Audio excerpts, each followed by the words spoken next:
Emily's live. Welcome to Emily is Live with me, Emily Dolan Davies. Come and hang out whilst I share my experiences in the music industry. You can ask me questions live and we can get you one step closer to your professional dreams. Emily's live. Hello. Happy Monday. Welcome once again to Emily is Live. We've already got some lovely people in the room, so I'm just going to run down the list, say hello to a few people, and then we'll get into today's subject.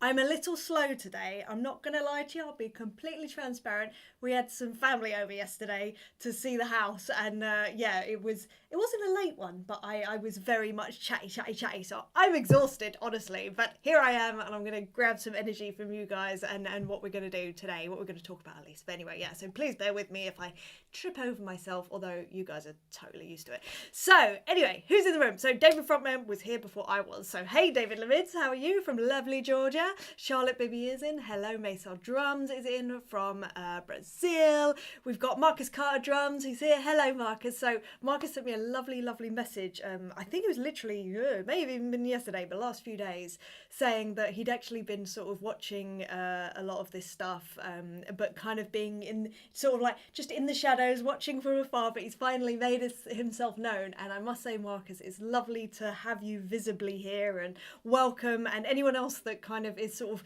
watching in the shadows but doesn't really want to say hi, just come say hi. We're not scary. I am a goofball, really. I'm a complete doofus most of the time. So honestly, just come say hi, because it's always nice to kind of put faces to names and know that I'm sort of helping people out. Hopefully. Fingers crossed. We've also got Stuart Coleman in. Hello, Stuart. How are you? The wonderful Stuart Coleman from up in Scotland, who's an amazing musician. We love him. Stuart, you're awesome. Simone's in as well. Hello, Simone. Who else? We've got Dawny Vick is in. Hello, Dawn. I hope you're well, having a nice day. Fernando Ribeiro Neto is here. Hello, Fernando, one of my longest standing people kicking around, so always lovely to see you. And we also have John Huff here, who is an incredible podcast host from Canada.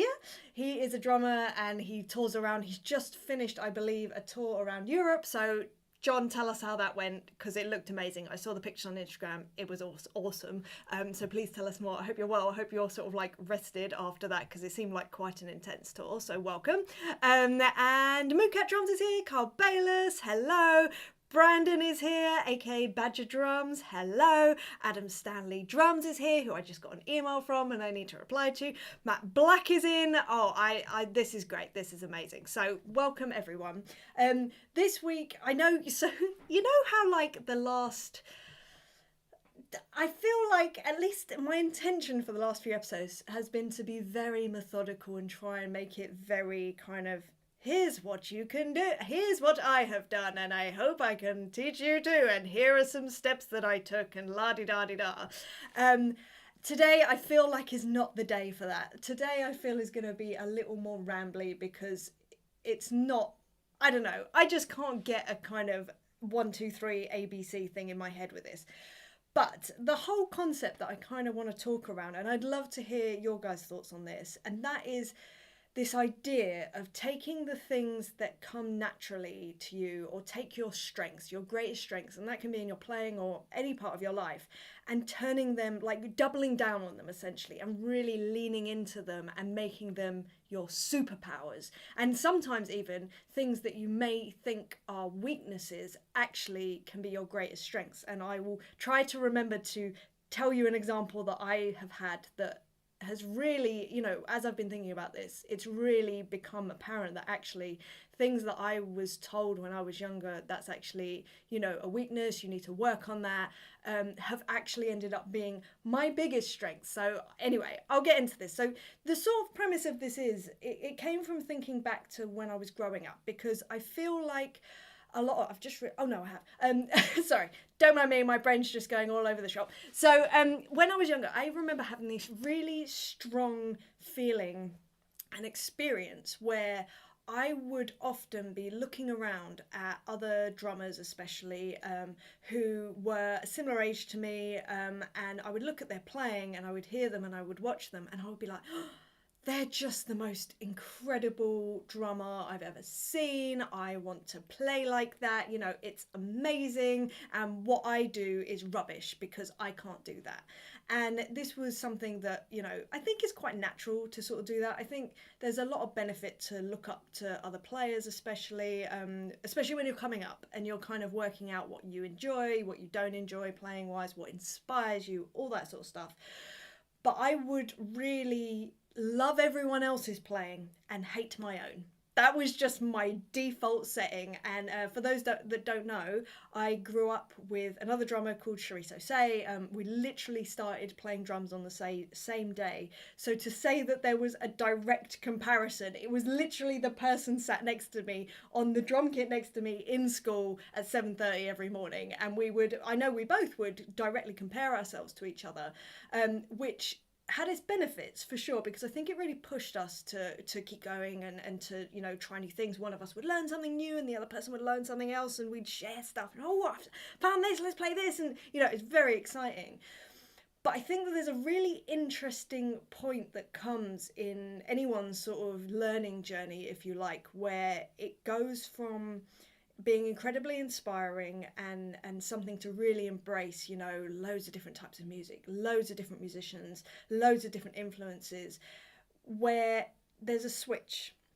Because I don't know about you guys, so I've had lessons for forever, since I literally started playing drums. And obviously, the premise of having lessons is that if you have a good teacher, they are essentially taking your weaknesses, the weaknesses in your playing, and strengthening them, which is incredible. I think it's valuable. I think it's everything. You know, my longest standing teacher is still Mike Dolan. I love him to pieces. He has done so much for me, not just in my playing, but in every aspect of my career, you know, mental health, all sorts of stuff. He's amazing.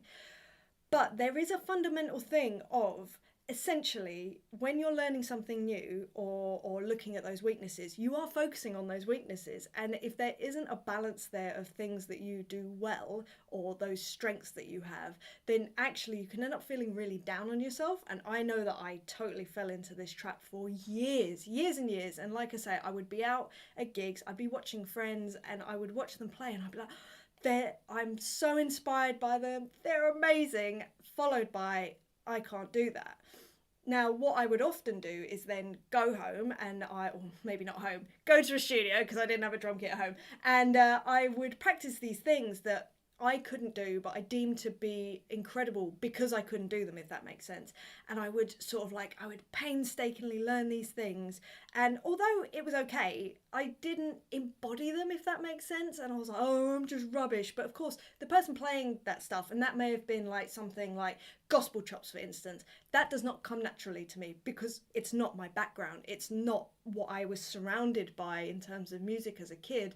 So it's not something that is in my blood, in my soul. It's something that I have to actually analyse and practice, which is fine. But again, like I say, seeing someone who has done that for the whole of their life, even before they started playing drums or whatever, you know, it's been in their consciousness for a long, long time. So therefore, it's just it's natural. Like they've heard it, oh, now I can play it, amazing. And it's a natural sort of thing. I didn't have that. And like I say, I would concentrate so obsessively on these things that I just couldn't do very well. And it really sent me into a bit of a spiral. Now, the difference or the change, I suppose, came when, I always say this, when I was afforded an opportunity to have essentially an empty diary.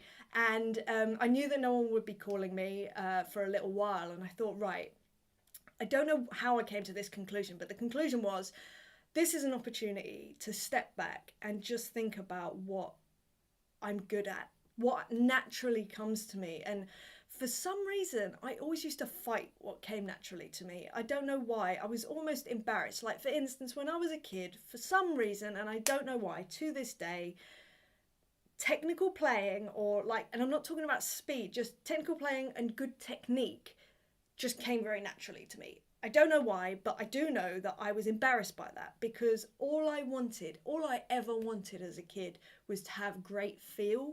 That was everything to me. And no one ever said that I had that. And I was like, God darn it, I just felt good feel. And people are like, yeah, but you're really good technically. I'm like, oh, and in my head, that was the opposite of what I wanted.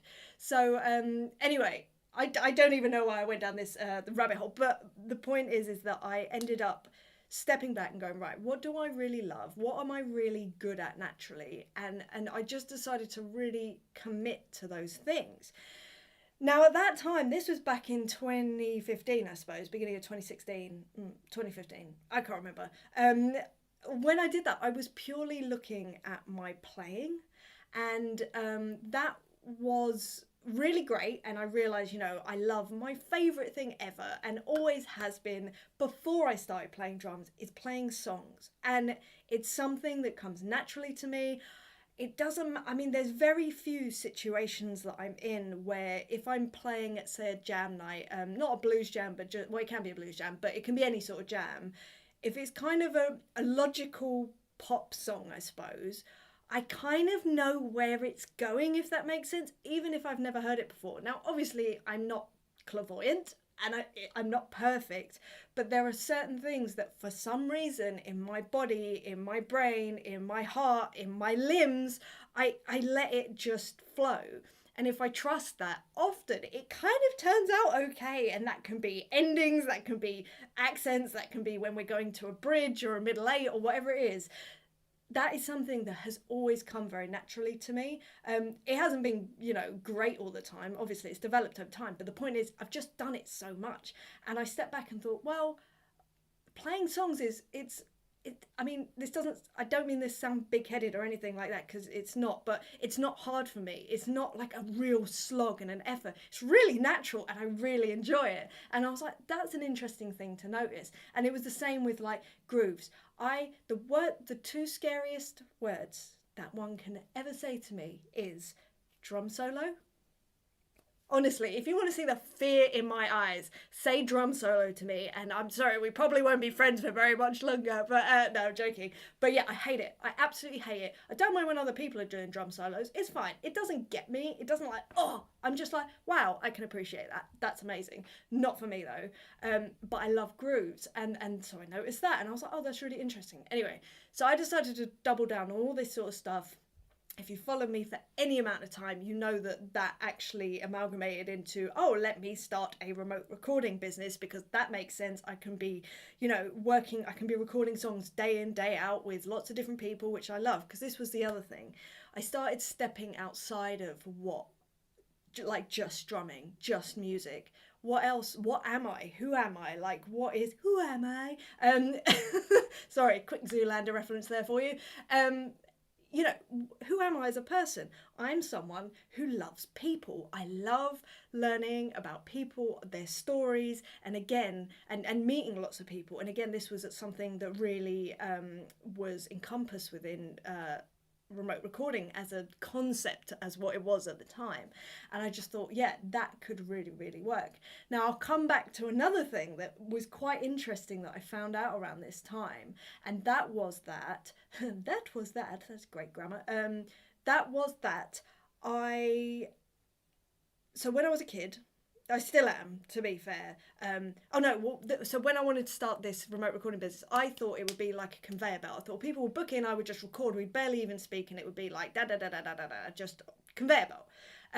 Absolutely not. What I worked out was, I'm quite an emotional person. I don't know whether you've noticed. I'm quite passionate.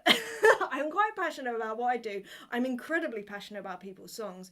And I'm also very passionate about talking to people. If you talk to me, if we talk one-on-one, it's not going to be me, you know, looking over your shoulder, you know, looking away. I will be with you. And it's just the way that I am. I've always been like that. I'm very tunnel vision, which I'm sure is a bad thing in a lot of situations, but it makes me really care. And I remember being a kid and being told by multiple people, you're too emotional for this industry. You need to get thicker skin. And I can't even tell you how many people had said that to me. But actually, and this is only fairly recently, I suppose, in the last few years, when I started really leaning into the fact that, yes, I am emotional. Yes, I am passionate. Yes, I do care about people deeply, like probably more deeply than I should, or I don't know, should, terrible word, should. So, but actually, when I started doing that and going, yes, this is me, this is how I am, things like my business thrived because I genuinely care about people, and I think the people that work with me really get that. And I'm not the greatest drummer in the world. Nobody, I don't think anyone thinks that at all. And I certainly don't. But I do know that I care a lot. I want to do the best for the client. I want to do the best for the song. And I think that by leaning into that emotional side of me that does come out in my drumming and the way that I approach things. And I'm very, I don't know, I like to be very respectful of the music that I'm playing, if that makes sense, and the artist and the song and the subject matter and all of that, and bringing my whole emotional experience that, I'm so emotional. Yeah, well, I can bring that into your song. So it turned out that by leaning into exactly who I am, I've ended up kind of standing out, but in a really, well, what I perceive to be a really positive way, if that makes sense. Also, doing things like this, I feel like if I wasn't as secure with being so open and emotional about how I feel about stuff, I probably wouldn't be able to do something like this and connect with you guys. So I think, trying to work out what your strengths are within playing and outside of playing can really, really sort of help, basically. And it's funny because it's permeated like past the things that I have created, if that makes sense. So obviously remote recording studio, drum stem club, this podcast, various other things that I just decide, that's the other thing, because I'm so like independent, and this is another story for us in a minute. But I aside from that, I now get asked to do jobs that are really in line with what I do. So I am a song drummer. I'm essentially a pop drummer. I decided to really lean into that 5 years ago, let's say. I now play on The Voice Kids, which is essentially, it is a program of playing, the world's most popular songs right now. And not only that, working in a way, when I tell you the way that they work, is so down, like, I love the way that team work, and they're so effective and quick, and they trim the fat, it's just all done. And when I tell you that works for my personality, I cannot stress enough how much I love working like that. But had I not have lent into how I work, which is very tunnel vision, which is very done, I wouldn't know that about myself. But it's weird how sort of opportunities arise that really align with what you're up to when you're actually being truthful about what you're good at and also what you enjoy most. I'm trying to remember what I was going to say about there was something else I was going to say, which hopefully will come back to me, but we shall see.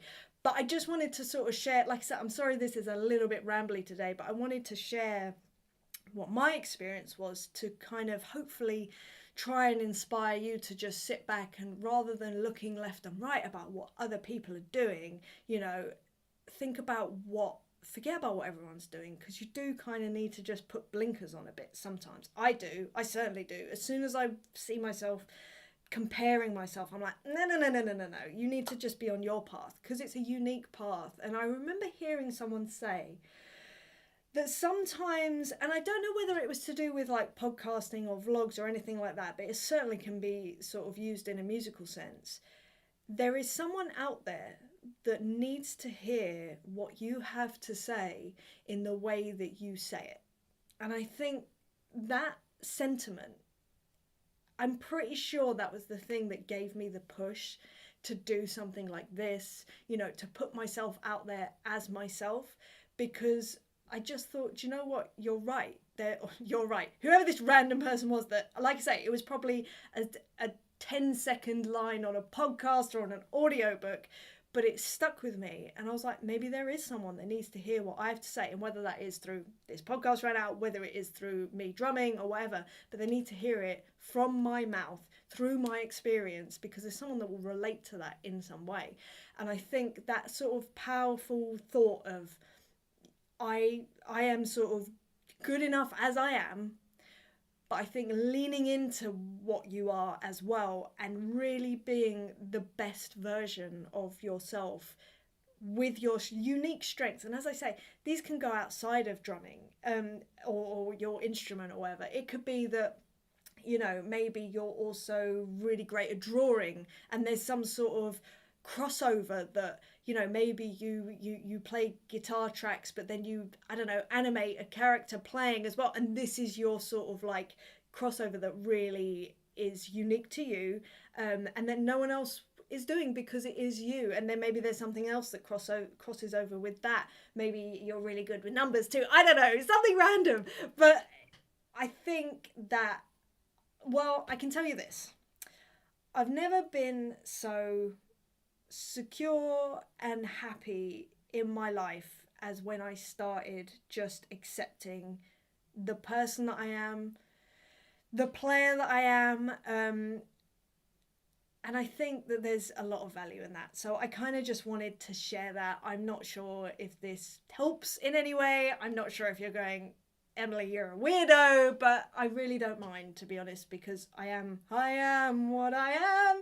Can't sing, that's another good thing that makes me unique. But yeah, I think it's really, really useful to just think about what you're good at, where your strengths lie, and you know, all you guys that are listening, all the guys that are on the chat, I know that all of you have your own unique things that you can bring to every situation, which is absolutely incredible. The other thing I love surprising people, and I bring that into my business as well, which some of you listening will know exactly what I'm talking about, some of you won't yet, but you will hopefully find out soon. And yeah, it's one of my favorite things. But I do that in life. I love surprising people. It's really fun. But anyway, I'm gonna head over to the questions. There is something else I wanted to say. I cannot remember what it is, but I will try to remember as we're going through the questions. So we've got some questions that came in beforehand. These are fairly long questions, these two, but we will get into that.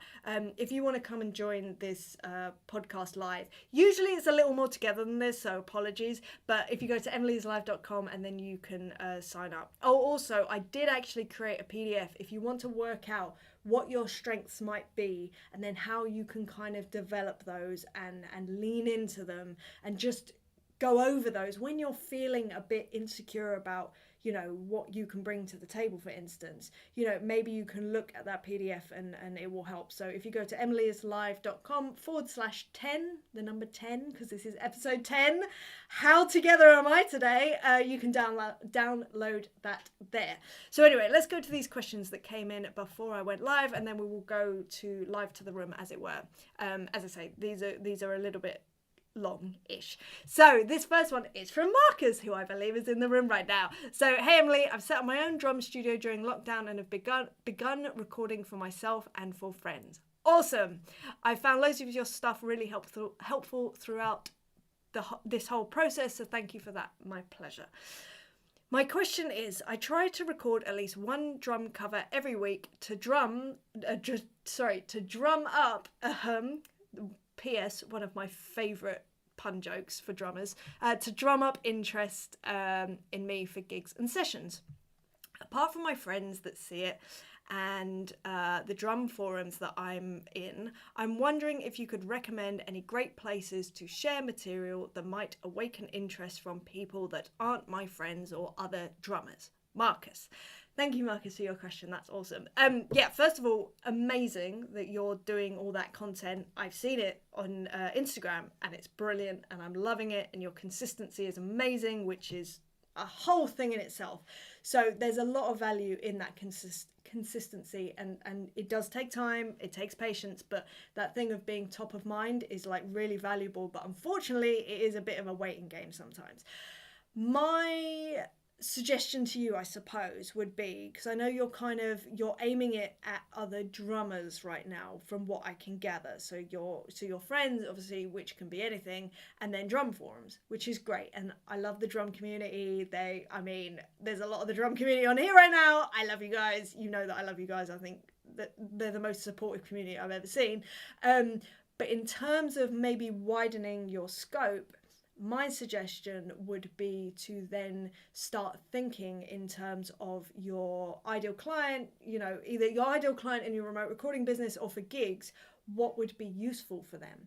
So I would say in your position, so if you're trying to promote the studio, some sort of free download, if you're doing covers, this is like such a, this would be my go-to thing. I would record a cover. I would then offer a download of the drum stems for that cover, like on, let's say it's a YouTube video. In the description, offer a download of the individual multi-tracks. That way people can download and then they can record on top of them, so they can use yours to do their own cover. So guitarists, bass players, singers, whatever it is, maybe not singers without instruments, but you know what I mean. They then get an idea of how you work, the sounds that you're offering and all of that. And then second to that, you can also add a different download, or within that same download, you can offer just the drum track. Because if you think about for gigs, for instance, and I'm thinking mainly for covers gigs, which, you know, it's a great way to network and find new musicians to work with. A lot of those bands and those guys do acoustic gigs, just the nature of, you know, budgets and whatever, or venues and noise limiters and all that sort of stuff. If you offer the drum tracks, well recorded drum tracks of covers in your ideal client sort of vein of music, and they can download them and they can use them on gigs because they're acoustic, they don't want to have that MIDI drum rubbish, they want to have a real drummer. If you can offer that, A, you're awesome and people like, musicians will love you for it, and B, they will also get used to playing with you, if that makes sense. And as long as you kind of leave your stamp on the files, so that is, you know, please credit me if you use these, and that way they can also link to your profiles, which would get more eyeballs on your profile. If you think of it like that, how can you spread the word digitally? That can be within the files that you give, or just, yeah, tagging and all that sort of stuff. I think that would be a really great sort of next step for you. And then maybe, you know, look outside of just the drum forums. Maybe go somewhere you haven't been before. Like, I don't know what forums you're on necessarily, but maybe like Reddit communities are really amazing. They've got a great, music community that are always sort of collabing and doing all that. I always really enjoy Reddit. I think it's brilliant. Facebook groups is amazing. That's a really good one. But yeah, maybe think, in short, I'm trying to say, maybe try and put yourself in their shoes and think, right, what can I do for them that will kind of give them a bit, something for free, but will introduce them to me and what I can do for them. I think that's a really useful way of thinking about things. And it certainly changed everything for me. That's how I started Drum Stem Club, my free drum multi-track club. And it has given me so much work and also so many connections and people that I would never dream of being in touch with, that I'm just like so grateful to be in touch with. So that might be a good way of doing that. And as I say, there's another interesting thing. Sorry, I'm sort of going off on a tangent here, but there's another really interesting thing that I think is more difficult, and I know that you have stepped into this world now, because I saw that video that you put up, that you tagged me in, which I appreciate, Marcus, that's amazing. And that is showing people your personality outside of your playing. I think it's the scariest thing to do ever. But again, from my experience is that actually I'd say the majority, no, I don't know, but I think the majority of the reason that people hire me is because of my personality, and it's just they get to know me, and it's probably equally the biggest reason people don't hire me. But what's really nice is when people do, it feels like we almost know each other a little bit, which is really great, and it's sort of like a great starting place to start a relationship. So if you can sort of like just introduce yourself a little bit, and that might be something as simple as in that download having a video, you just go, hey, how you doing, just want to introduce myself, I'm Marcus, you know, and I don't know, say something about you, say something about the music that you play, say something about the work that you've been up to recently or whatever, and you just add that into the pack, just to the pack, the sort of the files, just to get people acquainted with you and put a personality to the drums, because there's so many people playing drums. Set yourself apart, and the best way to do that is just by being you, basically. I mean, this kind of ties into what I'm talking about today. You being you is going to be the best thing that is going to get you the most work and the most eyeballs and all that sort of stuff. So I hope that helps. I'm very sorry that that's, again, a very rambly thing, but let's see what else. All right, so this one's from Jake. How do you politely request to clients to get back to you promptly with revisions? So this is in a remote recording business. either at the time of requesting revisions or if they respond with something like, I will be back to you soon. Recently, I've had a couple of people who want to take a couple of days to really listen and think about it, not realizing that I've set aside time for them and no one else, and if they wait too long, they will be cutting into the next person's time. I realise part of the solution is putting together multiple clients that require similar drum sounds so that I can work on them simultaneously, but sometimes that's not always the case. Jake. Yeah. Hi, Jake, first of all. Hello. I don't know if you're in the room, but I will come to the chat in a minute. It's a nightmare. It's a drum thing. It is part of the thing of being a remote drummer. Sounds do change. And yeah, revisions is a thing. The way that I have sort of gotten around that, I do something similar to you. So I do allocate a certain amount of time per artist, I suppose, because sometimes it's one track, but sometimes it's like a whole album. So I will block out time for that person. And then what I do, there's a couple of things I do. So when I send out a proposal to people, there is an information sheet that explains about the fact that this session is set up for you, and just explaining a little bit how I work within the studio, just to manage expectations, I suppose. And then I will sort of say, the quicker that you get the revisions to me, the quicker they will get done. But same as you, there are still people that, they want time to sit with it and all that. So what I started doing is actually having a word with myself and saying to myself, right, I need to be prepared to, with the fact that this person might take 4 days to get back to me and I have another session in 2 days. I need to be okay with the fact that I may need to re-record the whole of that song again. And I think just being okay with that rather than doing drop-in comps has really freed up my stress levels, I suppose. Because actually what I realised was there's not a great difference in time of just re-recording the song versus, stressing about them and getting a comp version. Like, it's not a massive difference in time. So I just decided to write, and I will say that to them. In fact, that's a good thing. If you sort of say, look, if they say, I'm not going to be able to get back to you for 4 days, say, that's absolutely fine. Just so you know, I have another session. So what that means is if you do want any revisions, then I will have to re-record the whole track. I'm fine with that, but I just need you to know that, just to manage expectations, because then they may come back and go, oh no, actually, no, this is great. It literally would be a crash, which that you can edit. The other interesting thing about that is that you do get quicker and better at takes and editing, so in the long term actually it's a really good thing. I've just realised it started getting quite dark. I probably should have put on some lights. Oh well. So yeah, it is one of those things. You kind of need to manage expectations. The other thing is, the more you work with people, the more you'll know how long to expect to get revisions. Like, for instance, I know that if I'm working with someone, as a general rule, if I'm working with someone in Australia, just due to the time difference, most of the time that track will not be signed off for 24 hours at the earliest, and I know that, so I kind of try and put that into my diary, into my calendar. I try and work that in. The other thing is, we're all also doing other stuff, like for instance content. So maybe instead, knowing that, all right, they're not going to get back to me for 4 days, let me think about what can I do in those 3 days that doesn't mean that I'm moving anything around, but I can create other content. So that can be, creating drum videos or something, whatever it might be.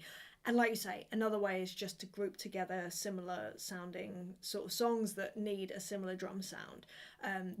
That also is a good way of doing it. I think it is very much just trying stuff and seeing what works best and then going from there. But it's an occupational hazard, unfortunately, Jake. I wish I could give you like a one and done solution to that, but I think you just end up kind of working out what works best. And as I say, the other thing is, the more you work with people, the more you know what they like, so the less chance that there is of people coming back with revisions. And also being as clear as you can be at the beginning of the process, just so you can give it the best first shot as well, if that makes sense. So again, apologies, that's a barrage of information, and I hope that it helps you in some way. Right, so those were the questions that came in before I went live, and let's go into the room, as it were. Again, if you want to join in on this live chat, you can do. If you go to emilyslive.com and you can sign up, you'll get a watch link on the day, and you'll be very welcome. It's a lovely community here. I make sure it is, and everyone else makes sure it is, because they're just wonderful humans. Okay, so where did we get to here? So I'm just jumping around. Mooncat Drums, this is Carl Bayless. Hey Emily, hope you're well. Found out this weekend that play on my label mate's album. Oh, that I played on his label mate's album, Nick Frater's Earworms. Yes, what a small world. So Nick Frater is he's an artist. We have a mutual friend called, this is so tenuous, called Nikolai Prouse. He was in a band called Do Me Bad Things, who are amazing. Nikolai Prouse is amazing, incredible singer. Used to play with him years ago. Anyway, recorded a song with him for, it was essentially proposing to his then girlfriend, now wife, and Nick Frater was the producer. Now this happened 3, 4, 5 years ago. It was right at the beginning of Emily Drums, and I got an email from Nick Frater. Haven't heard from him since then. And he said, "Oh, hey, how you doing? Just so you know, I've repurposed this drum track and now I'm releasing it. It's coming out in a couple of weeks, and it's amazing." So yeah, if you want to go and check out some new music, Nick Frater's Earworms, and the song that I'm on is called Star-Crossed Lovers. Go check it out. It's a really cool album, very 70s sounding, right up my strata. Love it. Right, so here, who else is in the room? So everyone is sort of saying hello to everyone else, which is always really lovely. Brandon says, the Doofus Goofball Club weekly meeting. Oh yes, you know it. This is the thing. We're all, I feel like we're mostly drum geeks, but we're all definitely geeks and doofuses, but we're also happy together. So I am happy if you're happy, and I'm happy. So Adam Stanley, drummer's here. Sup, you've got a couple of gigs coming up, and I need to have a look at my diary and see if I can make it. I have a feeling we're in Switzerland at that time, so I know there's 2, so I'm gonna have a look. So Matt Black says, afternoon to my favourite drummer after Animal, of course. Of course, Animal is number 1. That is standard. Oh, hilariously, I saw, yesterday we had some family over and my stepson was there, and he came in and he was sporting some Animal socks, and I was like, we like that. And then a couple of hours later, by coincidence, I think, my husband went and put on this Animal t-shirt that he has, which I'm the only person that doesn't have any Animal memorabilia, which is ridiculous. And I've just realised that is ridiculous. I need to sort that out. But anyway, hello, Matt Black. I am your favourite controversial, not very good at answering your questions and answering with both options person. Hello. If you haven't seen a live stream before where I've tried to answer Matt Black's questions, you'll have no idea what I'm up to, what I'm talking about, but that's okay. You will see soon enough, I'm sure. Hooked on Classic says, Emily, I'm hopefully adopting a new furry feline on Wednesday. Congratulations, Simone. That is awesome. Do you have any ideas for names? I love cat names. I have always wanted a black cat named Book, and I now have a black cat that does kick around outside the studio. Not our cat. I choose to call him Book, and yeah, I'm very happy about it. So Fernando says, just looking at your beautiful drum kit behind you. Oh, I'm not going to lie, I do stare longingly at it often. His name is George, and I adore him. I've had him for a couple of years. He was born in 1967, Ludwig, super classic, and I mean, he just sounds amazing. You don't even have to do anything. Just sounds brilliant. John Huff says, the tour was quite good. So John's just been on tour in Europe. So the tour was quite good. We got in and out just in time based on what's happening COVID-wise in Germany. It's all kicking off, isn't it? It's all kicking off. Austria as well, isn't it? I think something's going on there. I must say, I will be 100% honest with you guys. This is probably going to sound crazy and you're going to go, you're mad. I don't watch the news. I don't listen to the news. I haven't really for the last 4 or 5 years. Obviously things that happen that are incredibly important, you end up finding out anyway. So I'm not up on what's happening where. As far as I'm aware, the UK is not locked down. If it isn't, then that's not great, because I definitely went to a Starbucks with Tony earlier and we had a coffee. But yeah, so yeah, okay, yeah, it's crazy. Brandon says, I hate drum solos. It terrifies me. Yes, scariest 2 words ever for me is drum solo. And every musician that I kind of let slip to that about, I don't think that makes sense, but you know what I mean, they will often take the mic and be on stage in the middle of a song and turn around to me and go, drum solo. Alex Wesley, if you're listening, yes, I'm talking about you. I love you, I miss you, I hope you're well. And also Richard Lobb used to do that a little bit to me as well. I love you too, Richard. I miss you. David Frontman says, Emily is a superhero. I'm not. You're sweet. And thank you. That's kind. I'm really not. The only thing I decided one day was to just realise what came naturally. And they're things that, like I say, people may deem as actually really negative. Being too emotional, for instance. It turns out that's one of the greatest things I can offer people, the fact that I care about them. Also the fact that I really have, when I do something, I have very tunnel vision about it, and I really put everything into it, all of my energy, all of my concentration, which means that I really struggle with distractions, in that if I get distracted, I get really upset about it. I'm sure it's some sort of autistic trait or something. It doesn't matter. The baseline, the result is the same. So what I know about myself is that I block off 2-hour blocks every day. So there's usually 3 2-hour blocks every day that I have very specific things that I want to do, and I do, and I shut myself away and I say to people, you will not hear from me. My phone is off. I will not respond to messages. I probably won't respond to emails unless that's part of my 2-hour block. And I work. And I think it's the reason that I'm able to do, well, people seem to think that I do a lot. I really don't feel like I do. I think I just really concentrate and get a bunch of stuff done, and then I move on, and that's it.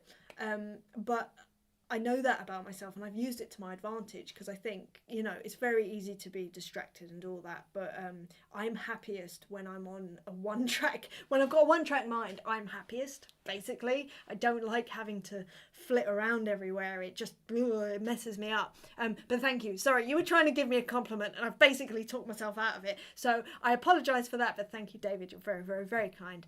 And David says, how's your boxing practice, by the way? That's a great question. I have not done boxing for a good couple of weeks, and I need to get back into it, mainly because I need to be back fighting fit for tour in March.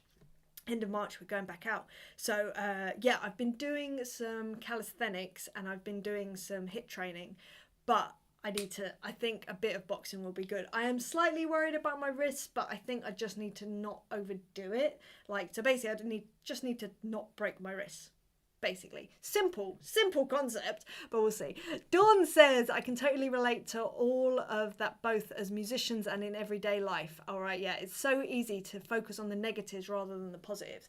Absolutely, I think it's so it is a natural thing to concentrate on the negatives, and as far as I'm aware, because I've sort of read into this a little bit, as far as I'm aware, it's kind of an evolutionary response, because you have to look for the dangers and I know it's extreme, but we are still pretty basic in that kind of level sometimes. You look for the dangers so that you can be safe, and it's a similar thing. You look for your weaknesses so that you can then strengthen them, I suppose, or avoid danger related to those weaknesses. But as I say, I think there is a change from when you're learning something, for instance, and the weaknesses are all around, but there's something really lovely about that, and you're sort of just learning new stuff, and it's exciting and it's interesting and all of that. But I feel like there does need to be a turning point where you go, right, and I'm not saying you don't stop. I think we should all be growing in some way or another, but I think the focus needs to shift more onto the strengths, so you can just become that really strong version of yourself, strong with the things that you do naturally anyway. And then it's amazing the places that you end up, and you're not even going to realise it, and it's like, wow, that was literally because I was just myself. So yeah, it's an interesting idea, I think, and definitely worth an exploration, I reckon. John says, there was someone out there who needs to hear what you have to say in the way you say it. Powerful and profound. I know, John, I'd love to say that I made that up. I did not. Like I say, I heard someone say it and it resonated with me so much that I was just like, wow, like, you're right. Because even by hearing someone say that illustrated that point exactly. It was like, I needed to hear that at that very moment in the way that they said it. It just, wow, that is everything. So, and again, it's the same musically. Someone needs to have your playing the way that you play, with everything that influences how you play, for their music, for their live show, for their experience, for their entertainment, whatever it is. You know, it's, I mean, lyrics is the most accessible version of that. You know, people will listen to one song, they'll hear lyrics, and you can read into it a million different ways, but it's because that person is projecting their one experience. But isn't it interesting the way that everyone will kind of like interpret it in different ways? I think it's so, yes, I think it's the way forward. That's what I'm trying to say. I think it's the way forward, for me at least. Now Adam Stanley Drum says, really feeling all of this right now. Never too late in life to go through another transition. I love this chat. I'm so glad, Adam. And yeah, again, you have so much to offer. You have so much experience. You're just, for me at least, obviously I've watched a lot of your videos and we've spoken so much. The whole sort of rock side of your playing, your influences, the kind of metal stuff as well is so amazing. And then there's the fact that you're a multi-instrumentalist. That brings such a whole different layer of stuff into the whole scenario, and I love it.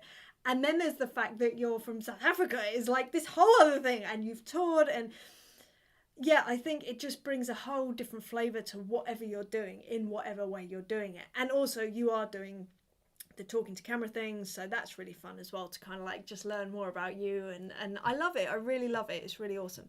Simone says, I have no idea what your business is, lol. Oh, okay, do you want me to explain? I'll explain very quickly. So my main business when I'm not touring, so my business here, remote recording business, is essentially I provide professionally recorded drums for independent artists. And the way that that works is an artist or a musician will have a song that needs drums to be recorded on their music. They will email me their song, but without the drums, and then I will record the drums and then I'll email it back. That's the really basic version of what I do. There's a few more intricacies than that, but yeah, that's what the business is, and that's the way it works. I work and I love it. I adore it so much. It's my favourite thing. It really is. Maya's here. Hello, how are you, Maya? Oh, your studio looks amazing. Thank you so much. It's slowly getting darker. I'm wondering if oh, hold on. Hey Google, switch on the studio lights. Let's get some light in here, because I just feel like I'm gradually going to be dimming down and then I'm just going to disappear and nobody will ever know. No, I'm joking. So Marcus says, oh, my chat keeps jumping around. And Marcus Cartas Drum says, oh, thank you. That's fabulous advice and has given me a whole bunch of new ideas. Amazing. I'm so glad. I'm so glad. That's brilliant. Yeah, like I say, it's so much easier when the raw materials are there to work with, and you have those raw materials, Marcus. You're already like well on that path. It's just trying stuff out and seeing what works for you, and you know, get creative with it. Like, just think outside the box and just try stuff. That's literally the whole of my life is that. It's just trying stuff. I love it. I find it very, I said this to someone once, like, when it comes to my business, I often feel like Sherlock Holmes, and I'm kind of finding the best way to do something, or like, I don't know, just creating something and seeing what happens. I adore it. It's one of my favourite things. So Simone says, oh, you have a sofa now, getting comfy. Yes, I do. I have a lovely sofa. It's basically where I eat my lunch every day, because this is the only chair in the whole of the place. And if I'm sat here eating, I feel like there's too much distraction to watch something on the screen, whereas it could be sat there and just be looking out the window, which I'm pretty sure is much better for the soul. And when it gets warmer, I will sit out and eat at the little table that's out there that you can't see right now. Mainly because there's a bed sheet covering it, because I don't have any curtains yet, and the sun is too bright on my face. Ta-da! Dawn says, when you started the remote business, did you have any mental hurdles, oh my goodness, to get over before you started? Did you doubt yourself, and as you said you did with your drumming? Dawn, I was constantly in a mental state of, I can't believe I'm doing this, I can't do this, I'm not good enough, I don't know what I'm doing, this is ridiculous. Constant. Nobody's booking in. How do I get myself out there to people? Constant. Every day I felt like a charlatan. I still feel like that sometimes. It gets better with time, I think, just the more you do something. But yeah, I mean, the biggest issue when I first started emilydrums.com was that I had no idea how a recording studio worked. So I'd recorded in studios a few, not a huge amount, but enough to like see it. But I didn't understand. I didn't understand routing. I didn't understand preamps. I didn't understand how just the very basic level stuff was pretty elusive to me, should we say. But I just was like, okay, well, I do this thing where I decide I'm going to do something despite my better judgment a lot of the time, and I just decided, right, I'm going to do it, so I better work it out. And that's often my way. It's like, all right, well, I've already committed to this in my brain, so I better work it out. I just better work it out. And I have, and I still am, to be honest. Things like mic placement, stuff like that. Things like EQing. Oh my God, years. It took me a couple of years to understand what I was doing. I was messing around with stuff. I certainly didn't know what I was doing. I knew if something sounded a little bit better or a little bit worse. Didn't know why. Sometimes I didn't know how to make it sound better, but I would just try stuff. Compression I'm getting a little bit better with. Still not great with that, but that's why I offer raw stems, because I know that my level isn't up there yet. And that's fine, it will be one day, because I'm constantly working on it. But I know that I want to give the best quality that I can. So anyway, yes, constant mental hurdles, constant imposter syndrome. Again, anytime I would look left and right at what other people were doing was a nightmare. Anytime I would talk to people about, like, people that had been in the studio for a long time, like doing stuff, they knew what they were talking about. And again, I still get like this, if they would talk to me about certain mics and I didn't know, like, they were saying numbers and letters to me, and I'm stood there like, all right, no idea what you're talking about, literally no idea. And I'm the kind of person that I never want to look stupid. I'm getting better at it, but I find it really difficult. And especially with something like that, because I feel so out of my depth. Even now, still, I have a fair few mics and I know what they are, but anything outside of that, my knowledge is so minimal, and it's quite embarrassing sometimes, I'll be completely honest. But if I have friends that I can be like, so what is this? And they'll be like, right, this is that, and that is that, and this is good for that, and that is traditionally really used for that. And so it's finding people I think you're comfortable with enough to kind of ask those questions. It's my biggest downfall in life, 100%, is asking for help. I'm the worst. It's my biggest problem. I'm sure that if I was better at that, I would be so much further forward in certain aspects of my life.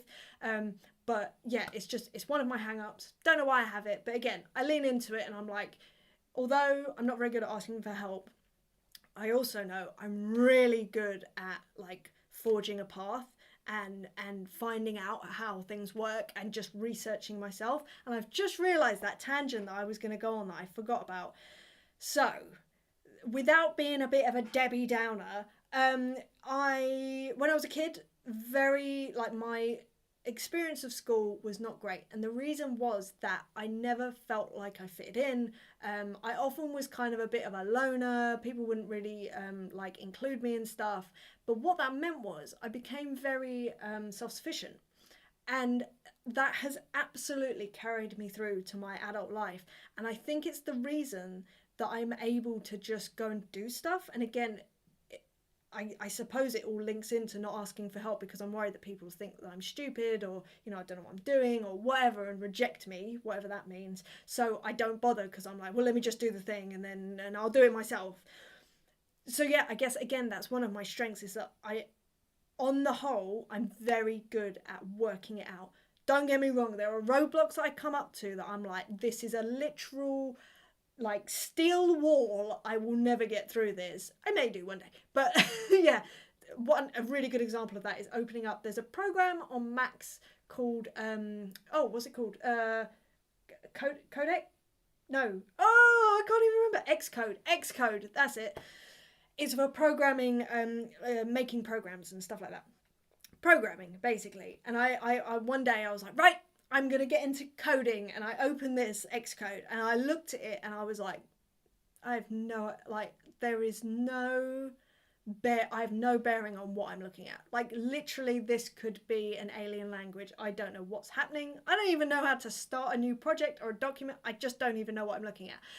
So things like that, I will just instantly close and go, right, not for me right now. And maybe I would ask for help with that in the future, but that's not for right now. But on the whole, I know I'm good at finding solutions. I do sometimes take the hard path. Again, I know that about myself, but I also know that means that I can rely on myself, if that makes sense. And I think that has stemmed from being a kid. But again, it's this leaning into what you are naturally, what your experiences are. That was my experience. This is how I am now. Would I change it? Absolutely not. I love the fact that I can do projects by myself. I don't need to rely on other people. I can, and it's nice when I can. But yeah, there's something really powerful about that. For me, at least. I like it. Ali is here. Hello, Ali. How are you? Hi, all. Sorry I couldn't join today. I'm out and about, but we'll watch the recording later. Big hugs all. Ali, thank you for popping in and saying hello. That's really kind of you. Simone says, the new cat is completely white and she is called Cloud. One of my favourite video game characters from Final Fantasy VII, Cloud. So I am behind this, Simone. I am all for it. Adam says, my covers band like me to do a solo at the start of and in the middle of Wipeout. Cliche alert. I mostly dread that bit.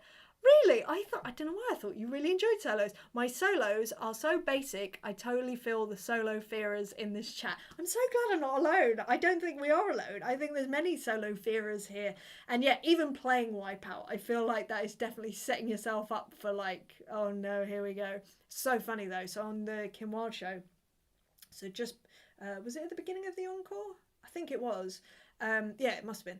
Me and Johnny, so there's two drummers on the Kim Wilde show, we would do a drum solo just before we would play this song called 1969, and every night, both of us would look at each other like, oh God, I get shot, like, shall we? He's better at me than solos, definitely, like 100%, but even then, it's just not our thing, you know what I mean? It's like, can we maybe get rid of that song, please? Oh, please, I don't want to do a solo. But anyway, it was fun. At least when there's two of you, you can kind of play off of each other. So that is, and it is a moment, and it's fun for the audience, which is the thing that gets me through things that I don't want to do. I'm like, right, this is bigger than you. This is not about you. This is about the audience. This is about the song. Do the thing. Just do the thing. So Badger is saying, I think authenticity in yourself and being a good human being is super important. That is the epitome of how you are with everyone. I don't know if you're saying that about me. Thank you if you are, because that's really nice. But I 100% agree. And it's funny because I know that in this group of people that are here right now and the people that are listening back, I'm sure if you're not making yourself known, I guarantee you are like this too, because I think people are drawn to like people, if that makes sense. I think we are all very kind and generous and thoughtful, and you know, we care a lot about each other. You know, you can tell by the way that people interact on these chats, and it's something that I don't take for granted. I feel so grateful that, you know, you group of people have come together and we get to do this thing every week or so, and I love it. I absolutely adore it. But unfortunately there aren't people, you know, not everyone's like that. I have had experiences with people that I thought were like that, and then it turned out they weren't, and it's so heartbreaking. It's so heartbreaking because, you know, you do come across people that are so like beautiful and then they're so successful as well, and you just think you can be both, because, you know, the cliche is never meet your heroes because they're not very nice, but actually it's not true.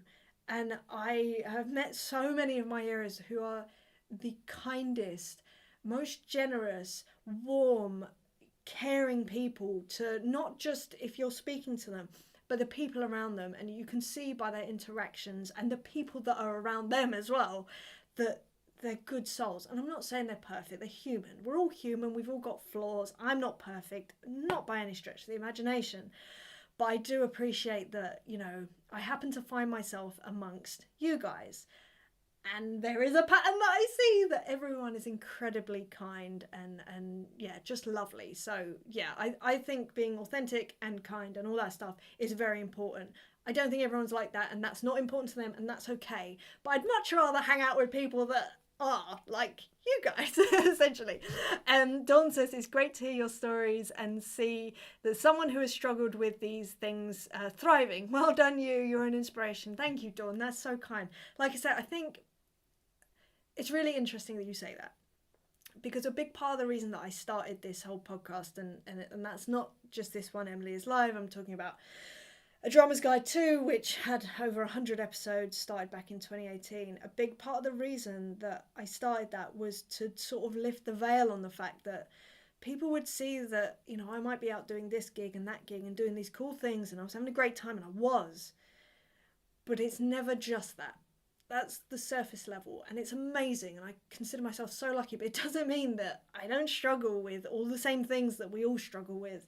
And I don't, I guess it is normalizing it a little bit. I'm starting to not enjoy the word normalizing, and I don't know why. But anyway, I'm just making it, yeah, just known that we all struggle, and that's all right, you know. Yeah, so thank you for saying that, Dawn. I really appreciate it. It's a very purposeful thing that I'm trying to put out there. And by the way, terrifying at first. Now I really enjoy it, because it's kind of like I just get to literally be honest about the fact that, you know, I do struggle with stuff sometimes, and that's all right. Brandon says, magic lightning, lol. That's... Oh, lighting. Sorry, can't read. My eyesight is getting really awful. Magic lighting, lol. That's fancy. I do love a gadget, Brandon. I do love a gadget. And Google is a good one. And so is Alexa. And she's there. Oh, nothing. I don't know that. I do like the humour that they've put into the old... that one there. Marcus says, totally identify with trying stuff and not being entirely sure how it works. I was recording today and I discovered that when I went to mix that I'd somehow deleted the bass drum track prior to recording. Bah! I had something similar happen literally a couple of weeks ago. For some reason, well, I know what it was. It was user error, but one of my snare tops just wasn't recording. And I was like, well, that's not very useful, is it? Marcus says, I've decided to use it as a learning experience by boosting the room and overhead mics. I might post the results later if I'm feeling brave. Yes, Marcus, this is how you think. It's not about being perfect. It's not about the finished result. It's about the process. People love seeing about the process. And if you're the person that's going, hey, I'm going to be open about this and I'm going to, you know, just say in the comments, so here's what happened. I deleted the bass drum track. So now I'm going to compensate. Let's see what we can do with this. That there is something so valuable about that. And it may seem, I know that you'll feel vulnerable about it. I know, because I would.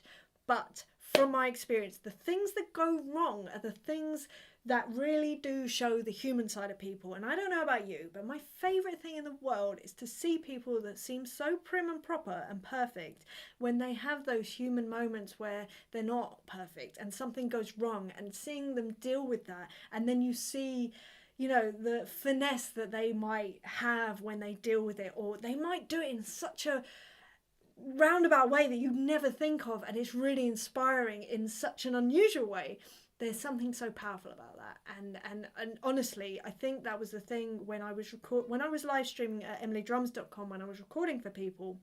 More often than not, it was when things were going wrong that we'd have the best time, because honestly, I'd be sat here freaking out going, how am I going to fix this? Not only do I have an audience, but oh look, the artist is also on the live stream too. Awesome. Oh my goodness, what am I going to do? And freaking out, but on the outside going, okay, well, let's see, let's try this, let's do that. I've just noticed, I think that the signal is dropping a little bit, so I apologize if you're dropping frames here, but it will be uploaded later if you miss anything.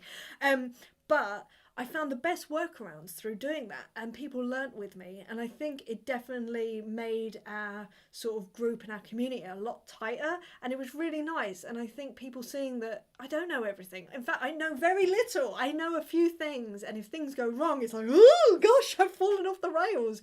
But we would learn together, and sometimes people would offer up solutions, and I'd be like, that's amazing. So it was the one thing that I never got around, and I think it was a glitch within Logic, because I later found out that people had the same thing. So there used to be this problem with comping between takes. If the takes weren't exactly the same length, if you comped, sometimes they would jump and it would just completely mess up and glitch, and like all sorts was happening. But sometimes you wouldn't notice until you got to the end of the song and noticed that, oh, that one track, so the kick drum track, why is that keeping going after the song is finished? Oh, that's a completely different take in a completely different section, and it does not line up. And now what do we do? That would happen more often than not, and it was so frustrating. But again, it was kind of just part of the process. And again, when you're live streaming doing that, I tell you what, the fear. But you learn a lot, so it's good. So where did I get to here? Dawn says, great to hear you got through those obstacles and worked your difficulties. You did a great job for us with Sophie Mahan. Thank you.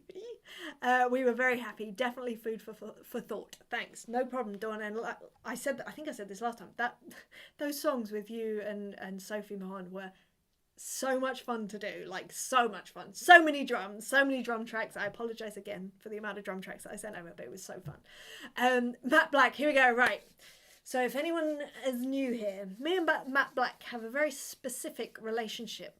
It often consists of him asking me something kind of this or that, which would you prefer? And me giving the most political non-answer that you've ever heard, because my brain just cannot commit to something. I don't know what it is. It only happens with Matt, I feel. But here we go. Right, what are you asking me today? So, if we are quizzical about quizzes... Oh, what are we about test?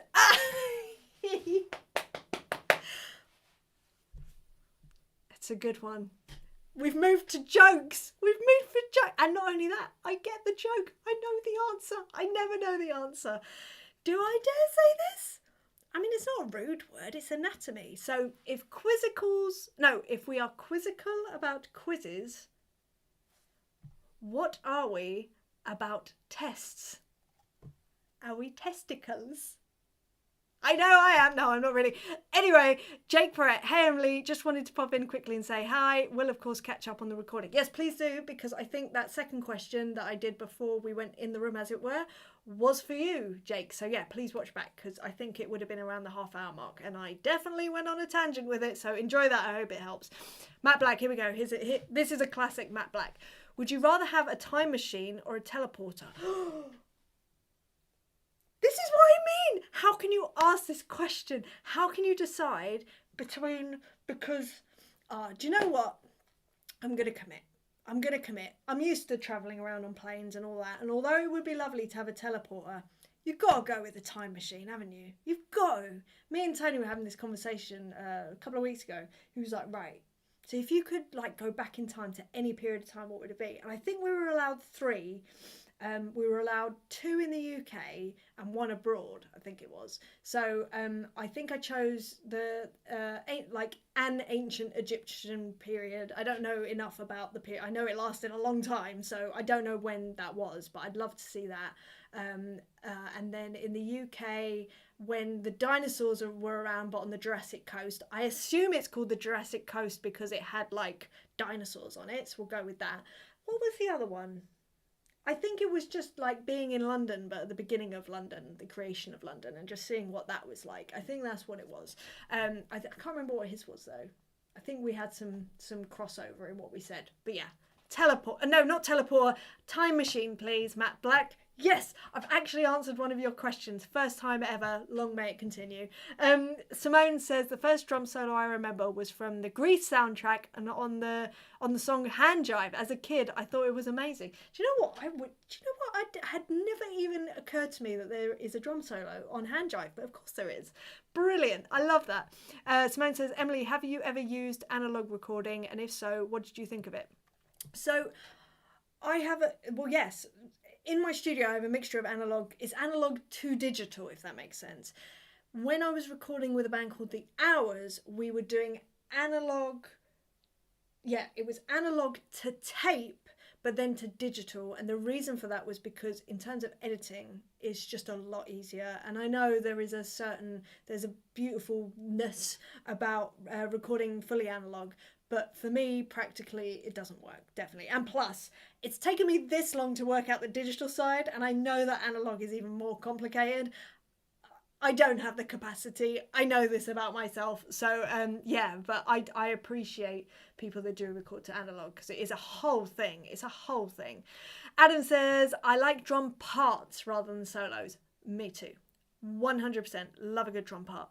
The quality of my solos depends entirely on my mood. Oh, I'm losing the power of speech, which means this needs to wrap up soon. It's got to be in the context of the song. Really chop that stuff off sooner than later, I say. Yeah, I'm the same. Like, just make it short and sweet and lovely. That is my thing, 100%. And yeah, I think anything in the context of the song, I'm exactly the same. There's nothing more jarring to me than even a fill that is not within the within the genre, within the realms of what the song is in terms of like pace or subdivisions or feel or whatever. Honestly, when I hear people doing fills out of context, it gives me the Urbadurch. And if you know what that is, we can be friends. Adam says, and oh my God, the Logic comping glitch. It's a thing. Gah! That was a learning experience. I'd love to say it was a learning experience for me. I kept learning that lesson and it never went away. I will say on the news, so I've got a Mac Mini here with the M1 chip, haven't had the problem yet, which is interesting. And I wonder if it's because it's a new version of Logic. I don't know, but it's interesting. So far, so good. So fingers crossed it carries on, but you are not alone. Like I say, I've heard about lots of people that have had the same problem and it's just a glitch. Which glitches annoy the living daylights out of me because I like solving problems and I don't like when there's not a solution. Again, this is just part of my brain and that's how I work and it really makes me feel uncomfortable. But it makes me and I'm going to lean into it, so it's fine. Marcus says, since we're on to jokes, oh, crying out loud. So now you're going to realise how terrible I am at actually understanding jokes. Okay, since we're on to jokes, there's a very good reason not to do drum solos. They're always followed by bass solos. Okay, that's a good one and I get that. And I agree. No drum solos, no bass solos. Songs. We like songs here. Matt Black said, oh, here we go. Matt's off because he wants me to have a non-answer answer. Would you rather live one life of 1,000 years or 10 lives that last 100 years each? Well, here we go. Here's a question for you, Matt Black, and I'm going to be ending this soon, so please be quick. The 10 lives that last 100 years, are they going to be concurrent or can they be like 100 years in the, I don't know, 2000 BC? He wouldn't live 100 years at that sort of time. But anyway, and then, I don't know, like 100 years now and then 100 years in 3022 or are they just going to be concurrent? So, concurrent, okay. Wait, but that's the same thing, no? Oh no, because, well, I don't think that I could be doing much at 1,000 years old. I'd probably be a decrepit kind of like skeleton. Oh, there's so many factors here, Matt. Matt, you give me right. I decide. Another question. Do I have the knowledge of the previous like 100 years, 200 year lives? The lives. Do I, or is it a brand new life? You don't remember the last life. I'm so sorry for everyone that's listening on the podcast back here, but Matt did say, oh my gosh, I got a straight answer from Emily. You did, but now you're trying to get me another one. So they're concurrent. Here we go. It's very important, the details. The details are very important about this because if you live 1,000 years, you have 1,000 years worth of knowledge, right? But if you're living 100 years and you start off your new life with no knowledge, then although I'd probably look like a dusty skeleton at 1,000 years old, I think I'd rather have the knowledge of everything rather than starting afresh every time. Yes, 1,000 years. Let's do that. Plus, if no one else is living till 1,000 years, then that I will be a very what's the word?